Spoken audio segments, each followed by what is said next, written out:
சேலத்தில் அதிமுக பொதுச் செயலாளர் எடப்பாடி பழனிசாமி ஈரோடு கிழக்கு தொகுதி இடைத்தேர்தல் தொடர்பான பேசி வருகிறார். அதனை பார்க்கலாம். யாருமே களத்தில் இல்லையே, இது வெற்றி இல்லையே, போலி வெற்றி. அந்த போலி வெற்றி கூட அங்க இருக்கிற வாக்காளர் ஓட்டுகளை வீல திமுக போட்டாங்க. எங்க கட்சி நிர்வாகிகள் ஓட்ட பல ஓட்டை அவில போட்டாங்க. என் ஓட்டு போட போகல. கடைசியில் பார்த்தா எங்களுடைய முக்கிய பொறுப்பாளர் ஓட்டையே திமுக பதிவு செஞ்சிருக்கிறாங்க. ஆக கல்லோட்டின் மூலமாக அதிக வாக்குகளை பெற்று நாங்கள் அதிக வாக்குகள் வித்தியாசத்தில் வெற்றி பெற்றோம் என்று மம்மதியில் இருக்கிறாங்க. 2026 அதே சட்டமன்ற தொகுதியில் என்ன நிலைமை ஏற்படும் என்பதை அந்த காலகட்டத்தில் நாங்கள் சொல்றோம். நிச்சயமாக பலமான கூட்டணி அமையும். அது தேர்தலுக்கு இன்னும் 13 மாசம் இருக்குது. ஏங்க இப்ப எப்படி தேர்தல் சொல்ல முடியும்? 5ல் 1 பாகம் இருக்குதுங்க. 5 ஆண்டு என்று சொன்னால் இன்னும் 1 ஆண்டுக்கு மேல இருக்குது. மார்ச் மாசம் தான் அறிவிப்பாங்க. பிப்ரவரி மாசம் தானே 13 மாத காலம் தேர்தலுக்கே இருக்குது. தேர்தல் நேரத்தில் நல்ல வலிமையான கூட்டணி அமையும்.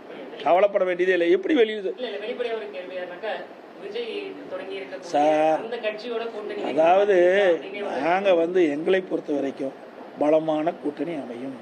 உங்களை எல்லாம் அழைத்து நிச்சயமாக தெரிவிப்போம். எந்த மாறுபட்ட கருத்து கிடையாது. இன்னொரு 4-5 மாசம் ஆகணும். ஒரு 6 மாசம் போகணும்.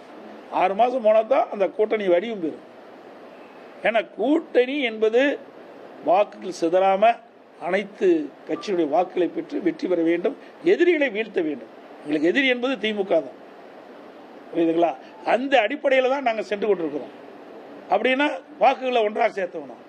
ஏன்னா திமுக இன்றைக்கு ஸ்டாலினே சொல்லிட்டு இருக்காரு அடிக்கடி, எங்க கூட்டணியில் அங்க வைக்கின்ற கட்சிகள்லாம் ஒரே கொள்கையுடன், ஒரே கொள்கையாக தான் எதுக்கு தனித்தனி கட்சி வச்சிருப்பானே.